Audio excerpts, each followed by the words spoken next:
وہاں باقاعدہ پیسے دے دیے گئے کہ آپ امیجیٹ پروکیورمنٹ، کیونکہ ایمرجنسی کے کلاس کے تحت آپ جو جس چیز کی ضرورت پڑتی ہے اس کی پروکیورمنٹ شروع ہو جاتی ہے۔ یہ بھی میں آپ کو بتاتی چلی جاؤں کہ آج کے دن تک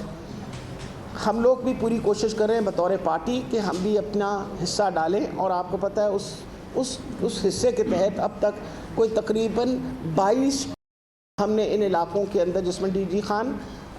راجن پور کا علاقہ شامل ہے، 22 ٹرک جو ہیں آلریڈی سامان کے جو ہیں وہ پہنچوا دیے گئے ہیں اور سامان وہاں باقاعدہ بانٹا جا رہا ہے۔ اسی طرح میرا خیال ہے سب سے امپورٹنٹ یہ چیز ہے کہ ہم انشاءاللہ اگلے 1-2 دن کے اندر اپنی این جی اوز جو کام کرنا چاہ رہی ہیں اس علاقے کے اندر، ان ساروں کا ایک کانفرنس بلا رہے ہیں، تاکہ یہ جو علاقہ ہم نے سارا اب اس وقت میپ آؤٹ کر دیا ہے، اس علاقے میں ان کو علاقہ بانٹ دیا جائے، بجائے یہ کہ ایفرٹس جو ہیں وہ ڈپلیکیٹ ہوں۔ تو ایک تو آپ کے پریس کانفرنس کے تحت میں اپیل ضرور کروں گی پاکستان کے لوگوں کو، اور خاص طور پہ پنجاب کے لوگوں کو، کہ آپ کے جو ہمارے ہم وطن جو لوگ اس وقت افیکٹڈ ہیں ان کی مدد کرنا بہت ضروری ہے۔ عمران خان صاحب نے آپ کو پتہ ہے ٹیلی تھون کیا تھا، اس کے اندر تقریباً 5.5 ارب روپے تو اس 3 گھنٹے میں ہوئے، بعد میں بھی لوگ جمع کروا رہے ہیں۔ ہم چاہتے ہیں کہ زیادہ سے زیادہ لوگ اس فنڈ کے اندر پیسے جمع کروائیں، تاکہ یہ ہمارے جو متاثر لوگ ہیں صرف ان کی مدد نہ کی جائے، بلکہ جس طرح عمران خان صاحب نے کہا ہے وہ چاہتے ہیں کہ خیبر پختونخوا، سندھ اور بلوچستان کے جو افیکٹڈ لوگ ہیں ان کے درمیان میں بھی یہ جو فنڈ ہے اس کا حصہ ضرور جائے، اور اس کی ذمہ داری جو انہوں نے آپ کو پتہ ہے ثانیہ نشتر صاحبہ کو دی ہوئی ہے، کیونکہ آپ کو پتہ ہے کافی ایکسپیرینس کے ساتھ جس طریقے سے ایک بڑے اچھے طریقے سے سب کو پیسے دیے گئے تھے جب کووڈ کی ڈبیکل آیا تھا، اور کووڈ کے دورانیہ کے اندر گھر پر تک لوگوں کو جو افیکٹڈ لوگ تھے گھر تک ان کو پہنچائے گئے تھے، تو وہ ان کو ذمہ داری دی گئی ہے، اور انشاءاللہ ہمیں بہت امید ہے پاکستان جیسے ہمیشہ ایک دوسرے کی مدد، پاکستان کو دنیا کی سب سے بہادر قوم اس لیے کہتے ہیں کہ جب بھی ہم پہ کوئی آفات آئی ہیں، باہر کی مدد کی تو بہت بات کی انتظار ہے، ہم خود ہی ایک دوسرے کی مدد کر کے اور اللہ کی مہربانی سے پھر پیروں پہ کھڑے ہو جاتے ہیں۔ اس لیے بہت ضروری ہے کہ آپ لوگ جتنی مدد کریں گے اس وقت حکومت کو، ہم انشور کریں گے کہ صحیح جگہ پہ آپ کی امداد پہنچے، اور جو افیکٹڈ لوگ ہیں جس میں ایک بہت بڑی تعداد آپ لوگوں کو میں نے بتایا ہے کہ کم سے کم 4,60,000 63,000 افیکٹڈ پاپولیشن ہے، تو یہ آپ خود سوچیں کہ ایک بہت بڑی تعداد ہے جن کو گھر بھی بننے ہیں، ان کے جن کے لیے کھانے پینے کا خرد و نوش کے سامان، اور پھر سب سے بڑی بات ہے آپ کو پتہ ہے کہ بہت حد تک جہاں بھی یہ سیلاب آیا ہے اس نے ساری فصلیں تباہ کر دی ہیں، تو ان کی ری ایبلیٹیشن کے لیے بھی بہت ضروری ہے۔ دوسری، اب کیونکہ آپ کو پتہ ہے صحت کا قلمدان پھر میرے پاس ہی ہے، ایک مسلسل کنٹروورسی ہم سن رہے ہوتے ہیں صحت کارڈ کے اوپر، اور صحت کارڈ آپ کہہ رہے وہ ہسپتال کا انشاءاللہ 30 ستمبر تک امید رکھتے ہیں ہم کہ چالو ہو جائے گا۔ جو کام رکا ہوا تھا اس کو اب ڈبل شفٹس میں کام کروا رہے ہیں، اور آئی ایم ویری ہوپ فل کہ انشاءاللہ بہت جلدی وہ ہسپتال، باقی آپ کو پتہ ہے کہ ہمارے 11 مدر اینڈ چائلڈ ہاسپٹلز بن رہے تھے، ان سب کو بھی سلو کر دیا گیا تھا ہمارے آنے کے بعد۔ اب دوبارہ کیونکہ پیسے تو ہم نے آلریڈی دے رکھے تھے آئی ڈیپ کو،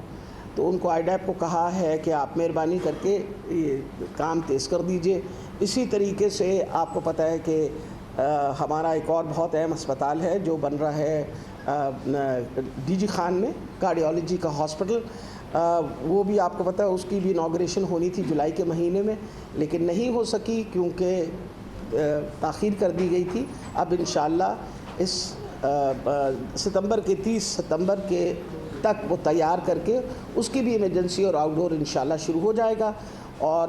یہ جو 4 مہینے کا گیپ آیا ہے، 4-5 مہینے کا، اس کی جو تاخیر ہے نیچرلی پر وہ سارے کہتے ہیں کہ جی یہ تاخیر ہم کوشش تو پوری کریں گے، لیکن 4 مہینے کا گیپ جو ہے اس کا نقصان ضرور ہوا ہے ان سارے ہسپتالوں کے مکمل ہونے کے اوپر۔ آخری بات میں یہ بتاتی چلی جاؤں کہ ہماری اس وقت جو اپنا فیکلٹیز ہیں ان کے اوپر بہت، میں جب آئی ہوں واپس تو یہی دیکھنے پہ آیا کہ جو ہمارے آپ کو پتہ ہے کہ ہم نے سلسلہ شروع کر دیا تھا پروفیسرز کی پروموشنز کا، ایسوسیٹ پروفیسرز کے سامنے، آپ کے سامنے بہت بڑی تعداد پروفیسرز کی پروموٹ ہو رہی تھی، وہ بھی سلو ہو گیا تھا۔ اب ہم نے اس کو بھی تیز کر دیا ہے کیونکہ ہماری فیکلٹی کا پھر اسی طرح مسئلہ بن گیا ہے، اور انشاءاللہ وہ بھی ہم مکمل طور پہ کر دیں گے۔ تو جہاں تک صحت کے شعبے کا تعلق ہے، وہ اسپیشلائز ہیلتھ کیئر کیونکہ میرے پاس کوئی تقریباً 44 ہاسپٹلز ہیں، ہم انشور کریں گے کہ اچھے سے اچھی سہولت جو ہے سارے مریضوں کو وہاں ملے۔ آخر میں بات بتاتی چلی جاؤں، ڈینگی کا مسئلہ جو ہے وہ بڑھتا چلا جا رہا ہے۔ اس وقت زیادہ تر کیسز جو ہیں ہمارے پاس راولپنڈی سے آئے ہیں،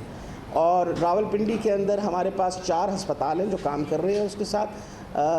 راولپنڈی یونیورسٹی کے نیچے، اور الحمدللہ ہمارے پاس وہاں کیپیسٹی ہے 500 سے زیادہ مریضوں کو اکاموڈیٹ کرنے کے لیے۔ اس وقت وہ تقریباً 110 مریض داخل ہیں ہسپتال کے اندر، تو انشاءاللہ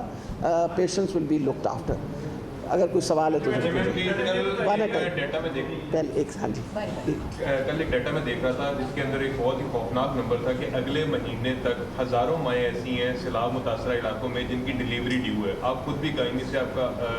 شعبہ گائنی کا ہے، تو یہ ایک بہت امپورٹنٹ فیکٹر ہے کہ ویسے تو ریلیف ورک ہو رہا ہے، لیکن اس سیلاب متاثرہ علاقوں میں جو ایسی خواتین جن کی ڈیلیوری ڈیو ہے اور وہ پھنسی ہوئی ہیں، ان کے لیے کیا اقدامات جو ہے وہ آپ کا؟ جی، میری اس وقت میں اب بتانے آپ کو لگی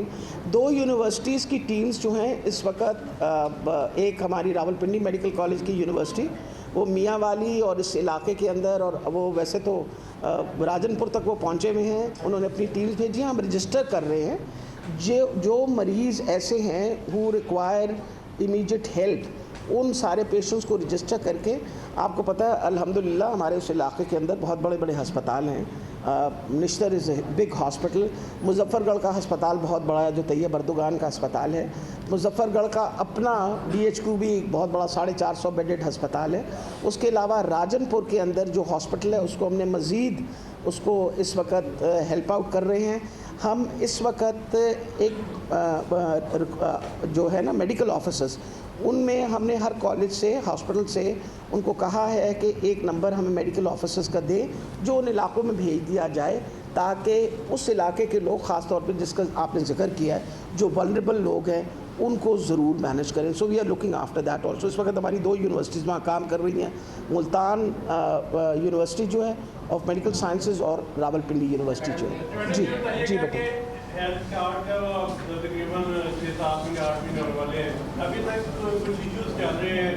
کئی شادی شدہ جوڑے جو نئے ہیں جو اپنے ID کارڈ بنوا چکے ہیں، ان کا ابھی تک نام نہیں آتا، انہیں بھی ڈفیکلٹیز فیس کرنی پڑتی ہے، اس پہ ہم نے کورس بھی کیے۔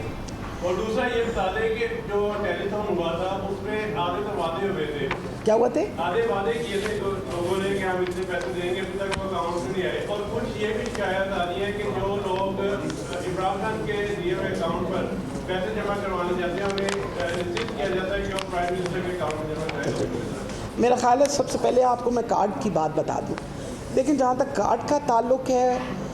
ایک چیز یہ، اگر آپ نمبرز جو ہیں، میں بہت زیادہ مشکور ہوں گی اگر میڈیا یہ نمبرز ضرور دکھائے۔ یہ ہیلپ لائن کے نمبرز ہیں،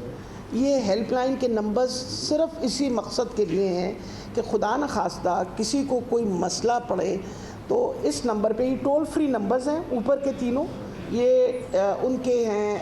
اپنا سلک یعنی اسٹیٹ لائف انشورنس کمپنی کے، نیچے ہمارے نمبرز ہیں۔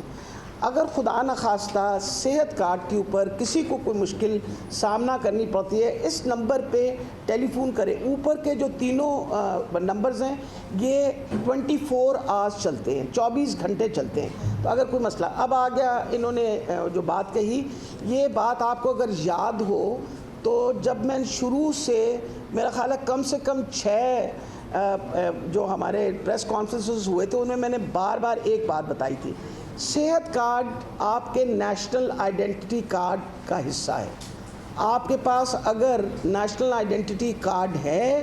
تو اس کو آپ اپنا صحت کارڈ سمجھیں۔ اب امپورٹنٹ یہ چیز ہے کہ اس نیشنل آئیڈینٹی کارڈ پہ اگر آپ کی خاندان کی ڈیٹیل نہیں جمع ہوئی تو ہمیں تو نہیں پتہ چل سکتا نا۔ آپ نے ایک کام کرنا ہے، اگر کسی بچے کی شادی ہوئی ہے وہ امیڈیٹلی جا کے اپنی وائف کے جو وہ کریڈینشل وہ سارا اس میں انٹر کروائے۔ اسی طرح بچہ اگر کوئی پیدا ہوا ہے اس کو آپ ایڈ کروائیے۔ یہ بہت ضروری ہے. میں نے پچھلی دفعہ بھی یہ بتایا تھا, خدا نخواستہ کوئی ڈائیورس ہو گئی ہے اور بیوی علیحدہ ہو گئی ہے, اس کے she is looking after the children, بچے اس کے پاس ہیں, اس کی کفالت میں ہیں, وہ رجسٹر کروائے اپنے آپ کو نادرا میں جا کے کہ بچے میرے پاس ہیں, تاکہ صحت کارڈ اس کو علیحدہ دیا جائے. یہ آپ کو بتایا ویڈوز جس کا خدا نخواستہ خاوند انتقال کر گیا اور اس کے اوپر اس کے بچے جو ہیں وہ ڈیپینڈنٹ ہیں, وہ جا کے رجسٹر کرائے گی کہ میرا خاوند جو ہے وہ انتقال کر گیا ہے, تب وہ صحت کارڈ جو ہے وہ اس کے اوپر, اس کا آئی ڈی کارڈ جو ہے اس کے اوپر ایکٹیو ہو جائے گا. اس لیے میں مطلب یہ دیکھیں نا, ہماری مجبوری یہ ہے کہ لوگ اس چیز کو اہمیت نہیں دیتے کہ رجسٹریشن کرانی. ایک بچہ نو مولود پیدا ہوا ہے, اس کی پہلے 2 دن کے اندر آپ رجسٹریشن کروا دیں کہ گھر پہ ایک نیا فرد آ گیا ہے, نمبر 1. نمبر 2, اگر کسی بچے کی شادی ہوئی ہے وہ ایڈ کریں. خدا نخواستہ کوئی انتقال کر گیا ہے, that also must be registered, تاکہ جو اس کے لواحقین ہیں ان کو یہ سہولتیں ملے. سو یہ تو دیکھیں نا, لوگوں کو بار بار بتانے کے باوجود, ابھی میں نے انشورنس کمپنی والوں کو کہا ہم دوبارہ سارے اخباروں میں ایڈز دے رہے ہیں, لیکن اخباریں تو بہت کم لوگ پڑھتے ہیں. ہم بار بار اسی وجہ سے پریس کانفرنس کے تھرو کوشش پوری کرتے ہیں کہ لوگوں تک, اور آپ کی بھی بڑی مہربانی ہوگی اگر میڈیا جو ہے اس بات کو جتنا آگے اجاگر کرے گا, یہ بھی صدقہ جاری ہے, تاکہ لوگوں کو پتہ چل جائے کہ یہ سہولت جو ہے کارڈ کے اوپر جو انٹر ہوا ہوگا آپ کے اس کے اوپر, نیشنل آئی ڈی کارڈ کے اوپر, جو آپ کا شناختی کارڈ پہ جو بندہ انٹر ہوا ہے اس کی صرف سہولت ہوگی, اور کسی کو ہم سہولت نہیں دے سکتے. جی ہاں, ٹیلی تھون کا بالکل آپ نے صحیح فرمایا. یہ شکایت ہمیں آئی تھی کل, بلکہ 2-3 بندوں نے, اور پھر میں نے یہ اپنا حکومت کو بھی شکایت پہنچائی کہ لوگ پنجاب بینک میں جا رہے تھے اور انہوں نے کہا کہ ہم نے عمران خان والے اکاؤنٹ میں جمع کروانے تھے پیسے, تو آگے سے شکایت اس بات کی ملی کہ انہوں نے کہا کہ نہیں جی پرائم منسٹر کے اکاؤنٹ میں جمع کروائیں, تو لوگوں نے انکار کر کے پیسے واپس لے کے آئے. تو امپورٹنٹ یہ چیز ہے. میرے پاس پرسنلی 3 شکایتیں آئیں, بتانے کے بعد اب سنا ہے کہ حالات کچھ تھوڑے بہتر ہو گئے ہیں اور لوگ جمع کروا رہے ہیں. جہاں تک دیکھیں